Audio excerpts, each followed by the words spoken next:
When I look at behaviors today, I see a really divergent world. If I look at those at the very top of the economy, the global financial elite, their confidence has never been higher. And I can see that in the stock price of Louis Vuitton, the competition and bidding wars for global sports franchises. The billionaire confidence today is off the charts.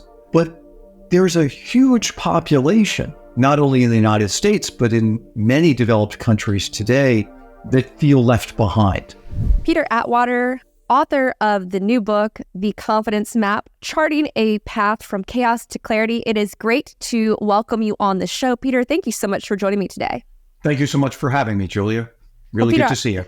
It's great to see you too. And I enjoyed reading your book over the weekend. And I was also really interested in your own background, which came up in the book. I think you probably wear a lot of different hats, from a behavioral economist and also going wide in a lot of disciplines like psychology, for example, also your background in finance. So I was hoping maybe we could just start with the background, introducing yourself to the viewers and listeners, just getting a bit more context there on your background. Sure. So I have two distinct careers. I have a classic Wall Street finance career. I joined JP Morgan right out of college and helped to create and then ultimately ran their asset-backed securities origination business, working with credit card companies and car companies, and then went to work for one, worked for First USA, and then we got bought by Bank One and was an executive in different roles at Bank One before I went and rejoined a group from First USA who had started up a new card business that's now Barclays Card. So lots of classic, roles in finance. When I was turning 45, my son said, "Dad, you're halfway to 90," which is a shocking thing to hear. And so 3 months later, I quit my job, not knowing what I was going to do next. Next turned out to be helping some hedge fund and money managers navigate the 2008 financial crisis. My background in securitization, dealing with the rating agencies, bank regulators, it was a very good fit for what I had done. But what I didn't appreciate then, Julia, was the role of psychology and what had gone on before the crisis, and even more, why the market started to take off in 2009 when everybody was despondent, when there was this sense of hopelessness that seemed to be a reason that the market should keep going lower, and instead, well, we know what's happened since. And so that sent me down a lot of rabbit holes trying to figure out the psychology behind investor decision-making. And from that has come a class that I teach at William & Mary in the University of Delaware, where we look not only at investor decision-making and economic decision-making, but cultural, political, social decision-making. And what's unifying about them? What is it that leads people to behave the way we do normally? Most behavioral economists focus on the things we do wrong or the outliers of our decision-making. My interest was, what do we do every day and why? And that's what this book is really about. Yeah, that is fascinating. Okay. The notion of what we do every day and why versus, as you point out, a lot of behavioral economists focus on what we do wrong. Can we flesh that out a bit? I want to hear more on that. Yeah. So if I look at my economic brethren, they're fascinated by the decisions that seem to run counter to our best interests. That we're not always making decisions in their mind that are rational. And I've concluded a long time ago that we don't make rational or irrational decisions. We make rationalized decisions. And the way we rationalize them is a function of how we feel. And we can tell ourselves beautiful stories that completely align with how we feel, that then lead us to decide the choices that we make. Yeah, that's interesting. Like the stories that we tell ourselves and the decisions that we make. And I suppose that's where the role of confidence comes into those decisions. Let's talk about that and the role confidence plays, because when I was reading the book, I mean, I think I personally had a different perception of what confidence is. Yeah, and so we have a couple of takes on confidence these days. One is what I call confidence theater, which is the appearance of confidence that we see really a lot among celebrities. When I ask my students, tell me who's confident, it's LeBron James and Beyonce and Elon Musk and CEOs, and there tends to be an act that people put on because they have to present themselves as being confident, whether they are or not. And I think that's pure theatrics. And it's something you can learn and a skill you can develop, but it has nothing to do with whether or not you're confident. The other thing that I think we focus on is our inward levels of confidence or self-esteem. And self-esteem, interestingly, is something that didn't get talked about much until the 1960s. And that inward focus, while interesting and relevant, particularly to issues of resilience, it's not very useful in assigning probabilities to outcomes. Because what really matters to us is how we feel about the world around us. And we really saw that during COVID. And what I've tried to do is to identify, well, what is it about the environment around us that matters? And what I settled on were two independent factors that we often combine into one. And those are our feelings of certainty, how predictable we think things are ahead, and our feelings of control in terms of how prepared, how ready are we for what's coming. And when those two things combine, that's when we feel confident. Yeah. And that brings up the confidence quadrant. Yeah. In that framework. Yeah. So if you start to talk about confidence, it quickly becomes this word cloud of synonyms: hope, fear, all of these words that we use without being able to really visualize what we mean. And what I tried to do was to create a framework that helps us to associate specific behaviors, preferences, stories, and actions to location. That if I break confidence into high and low and certainty into high and low, then I can create a simple 4-box chart where those combinations matter. And what I've done is to call them different names because they each have different personalities. They're almost like different countries because we act and speak and we do things very differently depending on our location. And when we have both certainty and control, I call that the comfort zone. That's where we feel relaxed. Things are easy. When you talk to athletes, it's where they talk about being in the zone. Time happens really quickly. It's our comfort zone. It's why we feel so good when we have certainty and control. The opposite side is the stress center, where we have low certainty and low control. And there we're naturally anxious. Anxiety is a symptom of the absence of those two feelings. And one of the things that I uncovered in this process was that the opposite of confidence is vulnerability.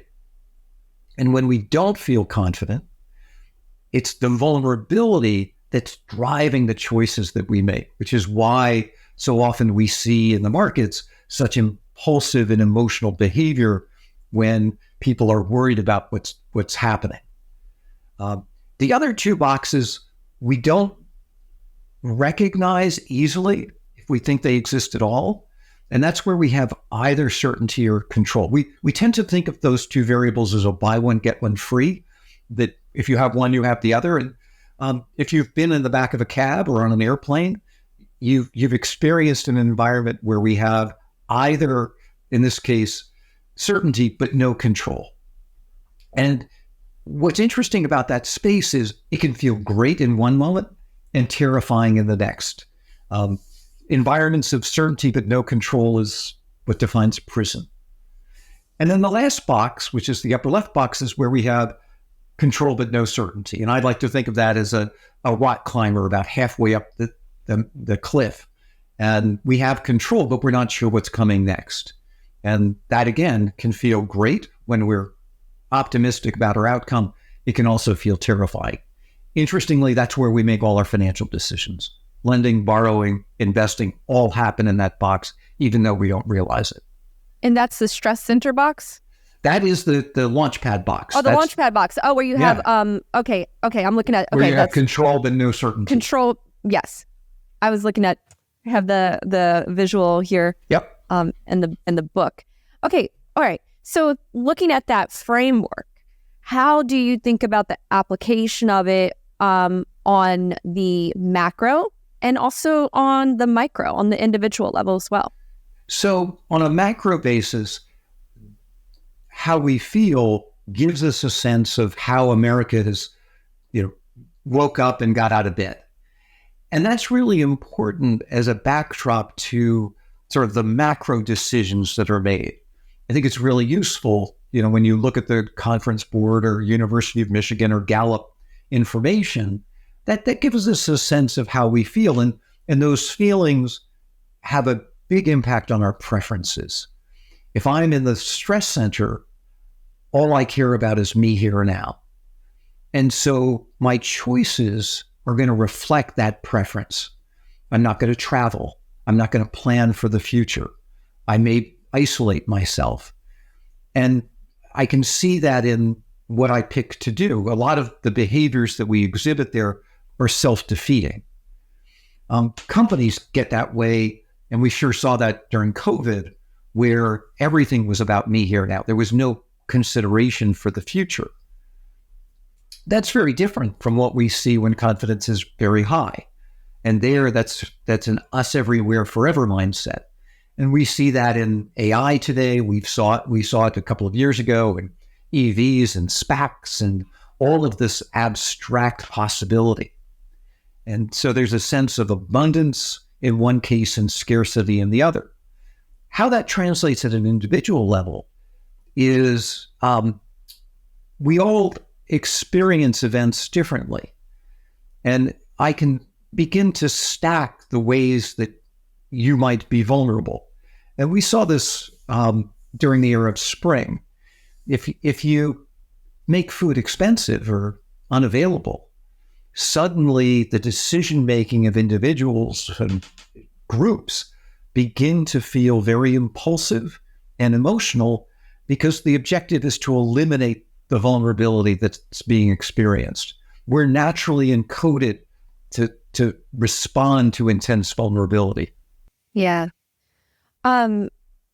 Okay, so I want to hear more. You mentioned the abstract possibilities on AI, for example. Can we flesh that bit out a bit more? Just because you're right, kind of been like the narrative of the last, since November, I guess since late November when ChatGPT came out, the world really changed. I feel like everybody's talking about it, and we're in the thick of earnings season, and it's coming up more and more. Yeah, so interestingly, executives follow the crowd as much as the crowd follows the crowd.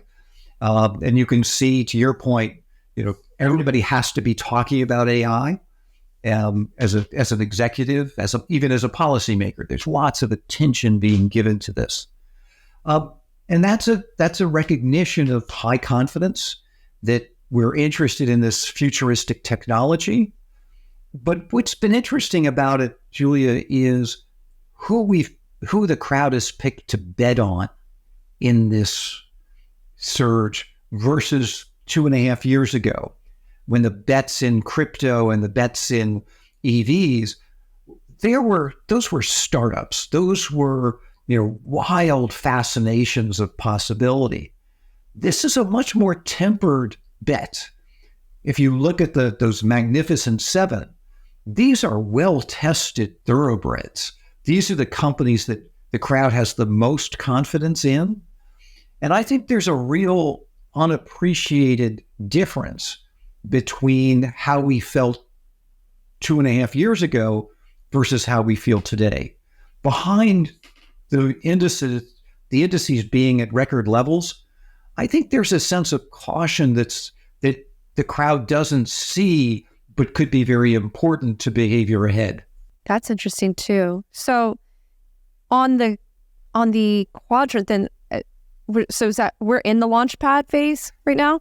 So I would say investors are still in the comfort zone, but they're not. Okay. But they're not nearly as certain as they were 2.5 years ago in terms of the possibility ahead. So I would say that the crowd has moved lower and to the left from where we were 2 years ago. I think there's a visible difference in preferences that reflects a higher level of caution, albeit still feeling very comfortable. Yeah. Yeah, higher level of caution, though feeling still very comfortable. Okay, because it is a little perplexing to me. So on the show, we talk a lot about markets and also just the macroeconomic environment. What do you make of what's happening in the markets using this framework? So, as you know, I'm the economist who put out into the world this notion of the K-shaped recovery. And so when I look at behaviors today, I see a really divergent world. If I look at those at the very top of the economy, the global financial elite, their confidence has never been higher. And I can see that in the stock price of Louis Vuitton. I can see it in the competition and bidding wars for global sports franchises. The billionaire confidence today is off the charts. But there's a huge population, not only in the United States, but in many developed countries today, that feel left behind. And we see that in the riots in France. We've seen that in the Me Too movement, the Black Lives Matter movement, the social movements that have gone on behind the scenes. I would say that that's largely a force in the rise of Donald Trump. That one of the things we saw during 2016 is that his popularity rose when confidence fell. And so there's a relationship between consumer confidence and his appeal that I think, again, is somewhat underappreciated. But for the markets, we have so much wealth concentrated in so few hands that those at the top can't spend it fast enough. And so there's this self-feeding cat machine, that just keeps propping up the markets. And the same with full employment, with 401ks and IRAs, that those are continuing to push the markets up, even though consumer sentiment more broadly is not nearly as high. And I think there's a troubling disconnect between market sentiment and mainstream sentiment. And if markets were to fully price in Main Street sentiment, they would be at a considerably lower point. Yeah. You're right. And you're right. You're the one who coined the term K-shaped recovery. And this is really interesting to me because I feel like, and maybe I'm totally missing, I feel like we haven't talked about the K-shaped recovery enough, or even as of late. And I guess as someone who thinks about this, how do you see this kind of coming to a head, or, the different moods, if you will? It sounds like it's two divergent economies, two different moods.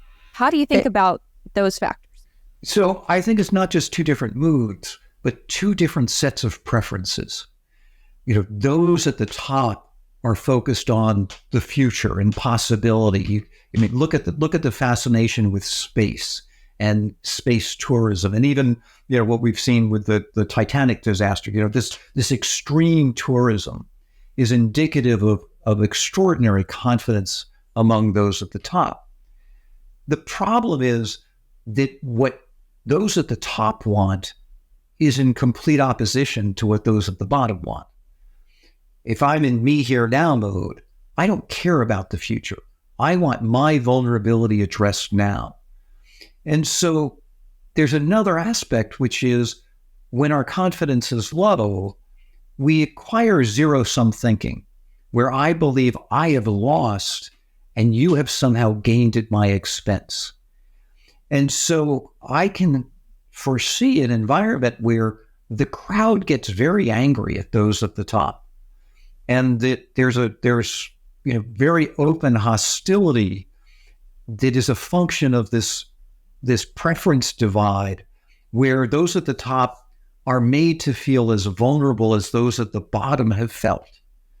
And there are a number of ways that can play out. Can happen in terms of extreme taxation of the rich. It could be something more revolutionary, like we saw with France several hundred years ago. But I think it's not just an economic divide; it's a mood divide, and those at the top seem to not appreciate how out of sync they are with sentiment on the street. Yeah, not just an economic divide; it's a mood divide. Okay, again, it's so great to have you on, Peter, because I feel like I'm learning a lot from you, and I apologize. Some of my questions might be naive because sometimes I feel like I'm a little out of depth with some of this stuff because it's not something that I got to study in school, and I wish I could have been one of your students at William & Mary, because I'm quite envious that they get to have access to you as a professor. Okay, my next question is, well, how does this make you assess the current state? Let's keep it domestic, just the current state of America today. Does this make you more worried than you have been in recent years? So I've been concerned since 2009 about this growing divide, because this isn't the first K-shaped recovery we've experienced. This is K-shaped recovery on top of K-shaped recovery on top of K-shaped recovery. The financialization of the economy has enabled those at the top to rebound more dramatically and faster than those at the bottom. And so my concern isn't what happens to the markets in this, but how do we successfully navigate an environment where national is far less powerful than local? Again, that change in preference is likely to lead individuals to coalesce at a grassroots level, independent of what federal or national policymakers may wish for. And it could same thing on a local level. So we need to recognize that where you had an extremely powerful center, core, consensus, agreement, compromise 20 years ago, we're moving to a more extreme mode. And we're moving in ways that make that center seem out of touch, isolated, and you can see it in our changing appetites towards older statesmen and stateswomen in Congress. Old has gone from being wise and experienced to being feeble and frail. And so we're changing the narrative around those once pillars of the national fabric.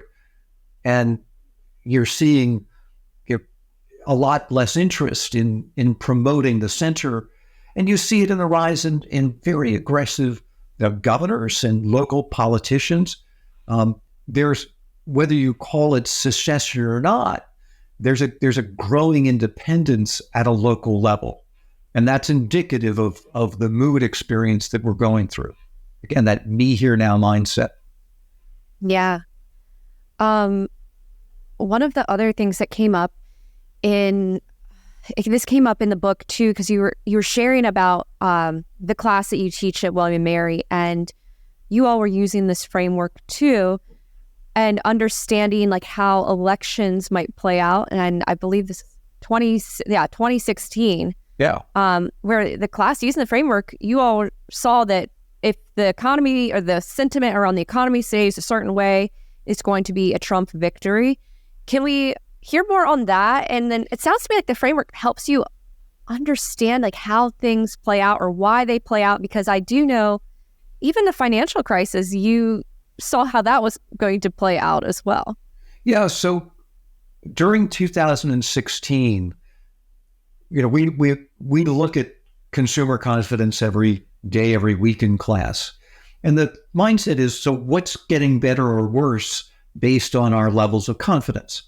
And one of the things that we detected early on in the 2016 campaign was there was a striking relationship between the popularity of Hillary Clinton and Gallup economic confidence. And in fact, I include those two charts in the introduction of my book. And, there are lots of reasons people talked about the election outcomes, but it was very clear that if confidence rose, Hillary Clinton would win. And if confidence fell, Donald Trump would win. The relationship and the prolonged nature of the relationship was very compelling. And so the class was pretty unified that if confidence falls, this is going to be the outcome. And that's what happened. And this is something that I think the framework enables readers to see. During COVID, every week we would have a conversation to say, if confidence falls, how are policymakers going to respond? How are we as individuals going to respond? And the conversation became predictive because we talked about travel bans. We talked about people quarantining. We talked about that sense of isolation. My students even came in late February and said, Professor, if confidence continues to fall, we don't come back from spring break. And so they packed up their cars. We packed up our cars in anticipation that if confidence fell, we would be ready. And it was a relatively low cost precaution that we could take, but that had huge benefits. And I think that's one of the things about this framework is it allows you to begin to think about if confidence rises or falls, what should we expect to see? Because that behavior is very predictable. If I know, Julia, that your confidence is rising, well, I can anticipate how you might dress differently, how you might talk differently, the kinds of guests you might have on your show, different from, if mood is bad, that your framework is going to reflect this higher level of certainty and higher feelings of control unconsciously in everything that you do. Yeah, fascinating. I know we're not in school right now, but you had this most recently spring semester, getting ready for the fall semester, I suppose. When you're interacting with students, this is what's interesting to me. They're Gen Z. I'm a millennial, but just wonder, do you assess or hear how the young folks feel, or how are they feeling in terms of confidence? I don't know if that's something you track in the class, but would love to hear more there. Yeah, so I would say that this is an anxious generation. They were raised in the shadows of 9/11. Safety has been a huge issue for them, and they've experienced events that have created a sense of uncertainty, a lack of predictability to the world. And so there's a sense of vulnerability among many of them. And you can see this in terms of their approach to dating, which is much more me here now versus long term. You can see it in terms of their concerns about global warming or other macro issues in their own communities. And one of the things I've tried to help them to appreciate is the future is always uncertain. And that what our view of the future reflects isn't really the predictability of it as much as it is our own feelings about it. And, a confident person thinks the future is predictable. A not confident person thinks it's very uncertain. And if we listen to those stories are telling us a lot about us. And we need to recognize that those stories can be powerful in the choices that we make. Yeah. So I guess using that, where do they sit in the framework? Or I'm looking at the quadrant. Where do those folks, the younger folks, I sit? think there are a lot of young people today. Many of them are in the stress center. They're feeling uncertain and powerless. Many of them are in the passenger seat, where they're letting others guide them. And hopefully they've made good choices in terms of the people they're following. But there's a lot of followership to this cohort. Some are entrepreneurial. Some are in that launch pad. But far fewer of them are in the comfort zone today than I would say a generation ago. If you think about a generation in the late 1990s, there was a sense of immense certainty. And on a global basis, that whole transformation of big American corporations to being these global behemoths. Yeah. So how would you say, it is a curiosity, I'm a millennial. I don't know if you have data on the millennial generation, but where do they sit when it comes to sentiment? So you all are approaching lots of critical milestones in your life. I mean, this is a crowd that's in their 30s and 40s. You all are far slower in terms of marriage and family formation. There's a sense of temporariness, and so I see a lot of lag to the sort of all the different commitment decisions that get made. At the same time, there's a bit of a nihilistic quality in terms of, if the world is uncertain, screw it. I'm going to do what I want to do as I want to do it, and others be damned, and the future be damned. So there was a live for the present mindset that you all have, that I would say the generation before didn't have. That focus on the future being, very much an institutionalized mindset for this generation of the 1960s and 70s has changed among the next cohort. Are we in the launch pad? I'm not really good at identifying where we sit, but where do you think millennials sit? I think a lot of millennials sit in the stress center. I think, and in the passenger seat. Okay. And having said that, there are groups in the launch pad that are very entrepreneurial, and you see that especially in the tech space.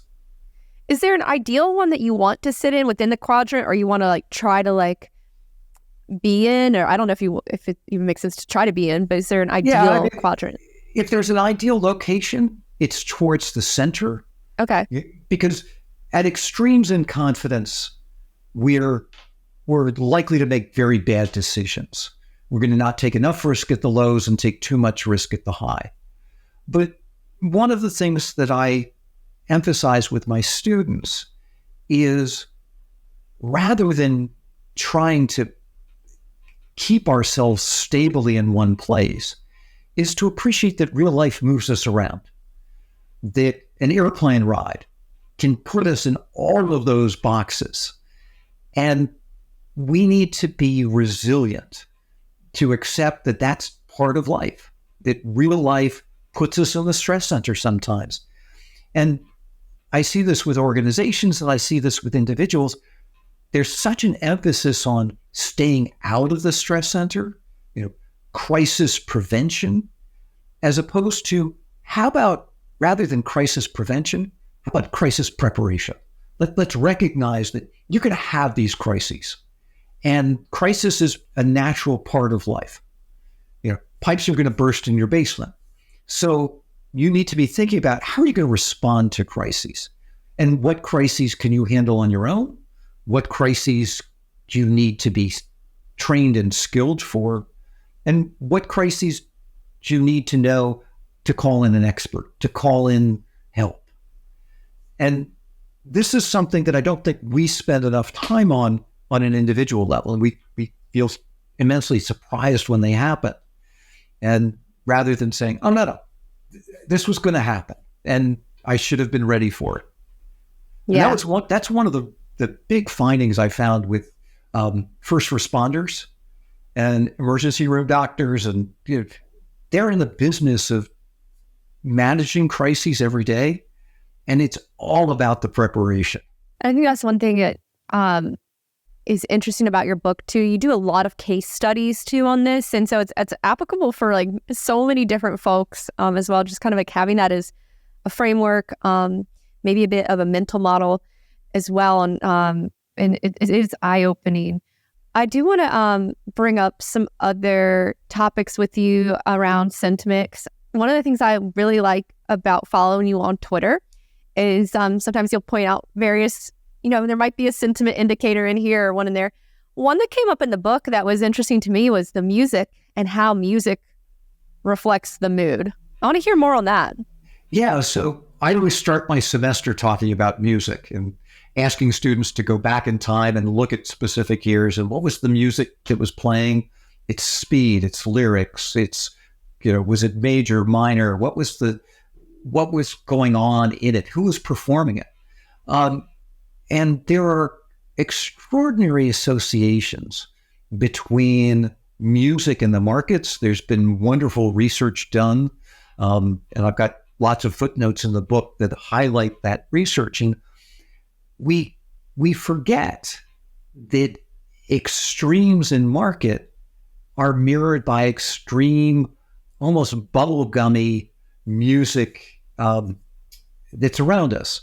I joke with my students, I joke with groups that as an investor, you want to buy when the music is somber and dark, stormy weather in the 1930s, but also Adele. I mean, if you had invested when Adele was first popular, all that rolling in the deep, you would have made lots of money. And then you have this very bubblegummy, I want to hold your hand music in the 1960s, Beatlemania coinciding with the market peaks then. But all of that very popular music, I talk about the popularity of Pharrell and Happy, that sort of bouncy, jovial music is a great indicator of how we feel and the cautionary as opposed to impulsive. So as I say to groups, you want to buy Adele and sell Pharrell, because that world around you is indicating mood. And Spotify now allows us to see it in terms of what's popular and what's trending better and more transparently than ever before. Okay, well, let me ask you a follow-on, because I'm sure you've seen Taylor Swift is on her Eras tour. I think it even came up. I forgot which maybe it was a Philadelphia Fed that brought it up, like the economic impact. A lot of people are talking about the economic impact of the concert. And I know in the book one of the indicators was right before the pandemic, Billie Eilish swept the Grammys. Yes. Yeah. Versus Taylor Swift. So is it concerning to you if that's an indicator, like Taylor Swift and the surge right now and everyone's feeling great? Is that does it make you a little concerned about the economic prospects? So, yeah, I mean, I think of Taylor Swift like I used to think of Justin Timberlake. I mean, Justin Timberlake was a classic high peak in confidence entertainer, celebrity performer. And so you could watch as his popularity ebbed and flowed, so the markets. And she's indicative of that same crowd mindset. I love that, she's causing, the audience of her concerts in Washington State are creating seismic waves because of the pulsivity of what's happening there. But here again, look at the prices. Look at just the inability of the average person to participate.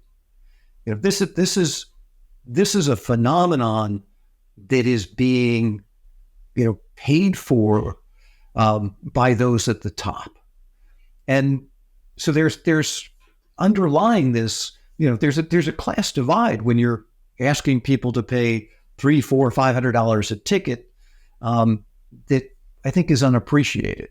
Do you think we are approaching peak confidence then? Yeah, I think there's a lot of indicators, whether I'm looking at Louis Vuitton stock, LVMH. I look at what the Kingdom of Saudi Arabia is doing in sports, whether it's golf or soccer, that the magnitude of money going into sports, and sports has a fabulous correlation to confidence, and particularly golf. I look at the fascination with AI. And yet at the same time, I'm finding that we're already a little bit more cautious than we were in 2021, because we're not picking these absolutely wild, untested companies to bet in. We're betting on those stallions that have won multiple races, like the Magnificent Seven, as you point out. Yeah. Do you think we're seeing like a mania in the market? I think we've seen a mania in the Magnificent Seven, no question. Yeah. And that mania has been great in propelling the indices higher. But if we see those companies start to roll over, they will pull the markets down with them. A lot of conversation on this show, especially of late, has the topic of passive investing and the impact it's having on markets has come up, I guess, because maybe a lot of these names, they appear in some of these various ETFs and whatnot. Is that an area that you've ever looked into or focused on? Yeah, so I think of passive investing as putting investors in the passenger seat. They're on an airplane, and they're counting, the certainty that they're counting on is that markets always go up, that it's best to sit in that seat and let mood continue to propel the markets, because you can't time the markets. Therefore, just sit and be calm. And my concern with all passenger seat environments is that they can move from feeling very comfortable to being very chaotic. And so if the narrative around passive investing changes from providing the certainty that investors have hoped for, you could see a lot of money moving rapidly out of that. Think of it as sort of turbulence on an airplane. If people think that plane is going to crash and they feel powerless in that seat, then you're likely to see a very impulsive and emotional response. Not looking for it and not wishing for it, but again, these environments are unique. I wrote about Afghanistan in my book because there was a sense of absolute certainty, but when the oversight that the United States was providing became, abated and the exit was underway, there was a vacuum that developed as a result. And that's the nature of those sorts of environments. Yeah. Well, it's interesting. Just going back to the topic of passive investing and putting them in the passenger seat. That's what's so cool about the model that you've made, is that you can apply it to many different areas, and it's like, oh, that makes a lot of sense. Yeah. I really like that. Yeah. On the sentiment front, we were talking about like music and how that ebbs and flows. Another thing that ebbs and flows, and this is just an example I want to put out there for you, is how people feel about other individuals. Like, let's say how people feel about Elon Musk, for example. Is that an indicator on like how the sentiment around him ebbs and flows? Yes. So I think of Elon Musk as the Kevin Bacon of every popular investment theme since the financial crisis. Disruption, EVs, solar, crypto, AI, now social media. I'm probably missing 3 or 4, but he has been at the center of all of these trades that have moved largely in a collective fashion. And for a long time, people were plotting, Tesla stock and Bitcoin, and you could see a striking correlation.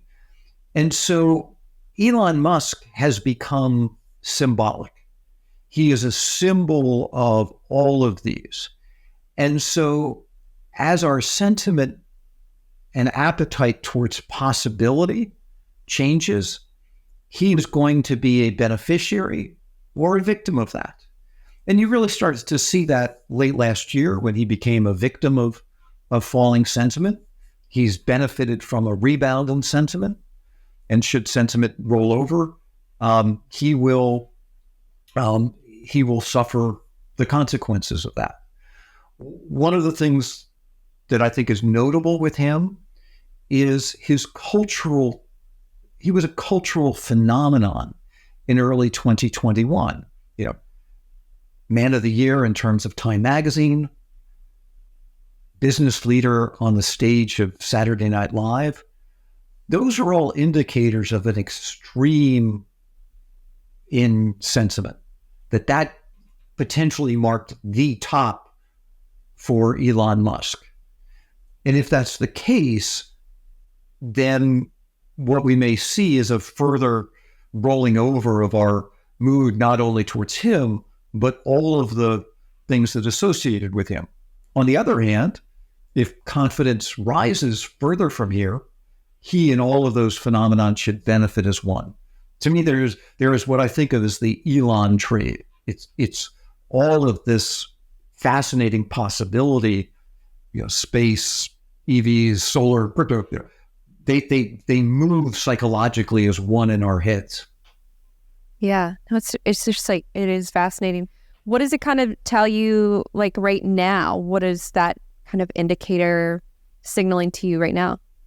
That while there's been a rebound, he is nowhere near as popular as he was a few years ago. There's a sense that folks have had enough disruption, that they've grown, tired of all of the hype that's gone along with it. You look at the introduction of the Cybertruck, for example.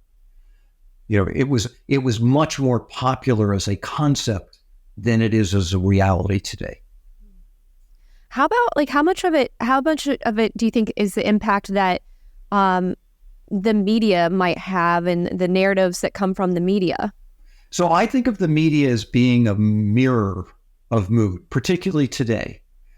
That in order to be a successful media company, you must cater to your audience, because there's so many choices out there that if you don't cater to me as a listener or a reader, I will go elsewhere.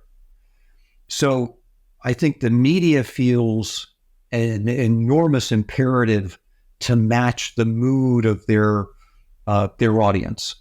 And we see this on mainstream media, we see it on social media more broadly, but we tend to think of the media as impacting our mood, and that's far less frequent or likely than us choosing a medium that matches our mood.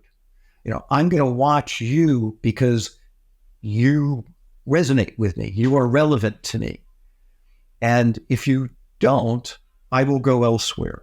So I think a lot of attention gets paid to what is said as opposed to the eagerness of the audience to hear what's being said. And I'm all about, what does the audience want?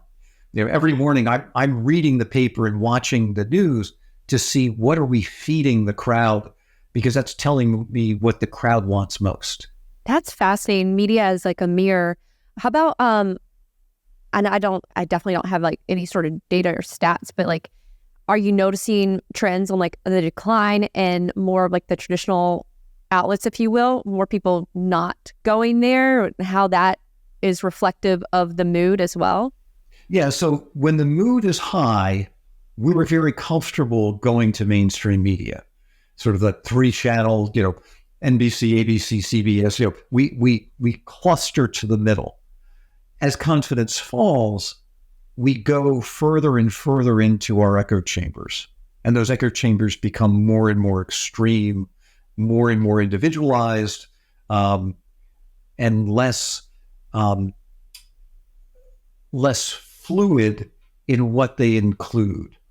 So it's almost as if you're having tailored news that fits you, that may be decoupled from the news that others are getting, and particularly today, maybe decoupled from reality, because I can now feed you anything because you're not willing to go test that news elsewhere. Yeah. Peter, as we wrap this up, it's such a, I keep saying, no, this is fascinating. It is fascinating to me because I haven't talked to anyone who's brought this up or confidence, and you've certainly taught me a lot, and I'm sure you've taught the viewers and listeners a lot. But as we kind of wrap it up, I just kind of want to hear more on, why confidence is the real, invisible hands, if you will, in the markets, in the economy, and also just in our individual lives. If you could frame that up for the folks. Sure. So when we say we're confident, it's a funny expression because it's all about what's ahead. When I'm confident, it's not because things are perfect now. It's because I think I can see what's coming. And so it's inherently forward-looking. And that's a perfect fit with the markets and investor decision, because all investor decision is forward-looking. And it's the same with our economic choices. I'm not going to buy a bigger house unless I'm certain of what's going to happen to my salary ahead and what might happen to home prices ahead. So everything is forward-looking in the choices we make today. And that's where confidence is such a great fit. But we need to appreciate that anytime we're talking about the future, we're imagining. We're not forecasting. We're not predicting. We're not, we have lots of synonyms that we use, but in essence, we're imagining. We're taking out a white piece of paper and drawing this projection of the future. And that projection is entirely a mirror of how I feel. So how you project the future isn't telling you in any way whether it's likely to be true or false. It's just telling you how you feel.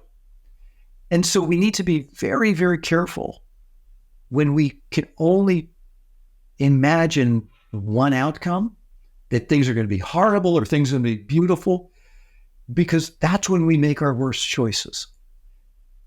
That at the lows, if you can only imagine things getting worse, rather than being afraid of that and being convinced and selling, you should be preparing for things to get better, because that's what happens when we all feel that way. Yeah.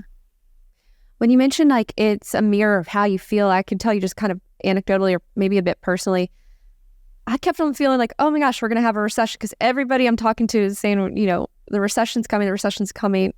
And then it's like, I'm listening to you too. It's like, yeah, how do I kind of put myself on the grills and, think about other possibilities and scenarios? Because I think I just kept on waiting for something to happen. Maybe, I don't know. I think the best indicator of a upcoming recession is our inability to imagine it. And that's one of the things that I see today is, the Fed's taken it off their forecast. The crowd has certainly taken it off their forecast. If you look at a lot of the valuations and earnings forecasts. And so it's that moment when we can't imagine another outcome that we're always surprised by what happens next. And today, it wouldn't surprise me at all to see a recession. At the same time, last fall, when everybody was so gloomy, they were all but putting up beach chairs to watch the economy fall off the cliff. I was excited. I was like, look, there's a bubble of doom here. And we need to recognize that that's the horrible soil from which sentiment turns and rises. A bubble of doom? A bubble of doom. If you go back, people were upset about inflation. They were upset about recession. They were upset about, everything. And there was such anticipation for that recession. And it's like, no. That anticipation, that absolute certainty that the recession's coming is telling us that the worst is already here. I've said to my students, panic is God's way of telling us the worst is behind us. We shouldn't lose sight of that. That is so bad. Again, this is it. Oh, I love this episode so much. Yeah, I guess we have a few more moments for some parting thoughts, and I love that line that you tell your students. So maybe we can use the last couple of minutes. Let's let folks know where they can pick up your book. I also have the audiobook version. Yep. And I just want to hear a bit more too. Like, I want to hear a bit more about the teaching, and what are you talking to your students about? What are you telling your students about? Any parting thoughts that we didn't bring up in this conversation? Yeah, so I'm fascinated by what's happening outside of the markets, and its significance to what's happening in the markets. So the recent surge, for example, in Bidenomics, policymakers, they're no coincidence when it comes to messaging in the political world. And, I think that if I'm a politician, I'm only going to try to link myself to the economy if I'm very comfortable in what I think is going to happen next to the economy. So the recent desire by the White House to affiliate and link its messaging to the successes of the economy with this conversation around Bidenomics, to me is another sentiment indicator that Washington feels really good about how things are going. And I get anxious when Washington feels good about how things are going, because that's not always a good indicator of what's coming ahead. Policymakers, particularly today, are in the business of mirroring the mood of their constituents. That's how you get reelected. And policymakers today have to be especially in sync with mood, because if they're not in sync with mood, one small thing and you can really stumble. Look at Bud Light. So you have to be very careful as a policymaker today to be as resonant and relevant to voters as the media they watch. And thus this huge symbiotic relationship today between a lot of policymakers and the mainstream media. Yeah. Fascinating. Okay, so we'll let folks know. Go pick up the Confidence Map, charting a path from chaos to clarity. And also, Peter, they can follow you on Twitter. I believe your handle is Peter_Atwater on Twitter. Sure. X, I suppose, is the new name of the company, but you are quite active there. Anywhere else that we can send folks to learn more? I write occasionally on LinkedIn, and I have my own website, peteratwater.com, if they want to know more. I love it. Well, Peter Atwater, thank you so much for being so generous with your time and your ideas, and of course, writing the Confidence Map. Really appreciate you coming on the show. Thank you so much, Julia.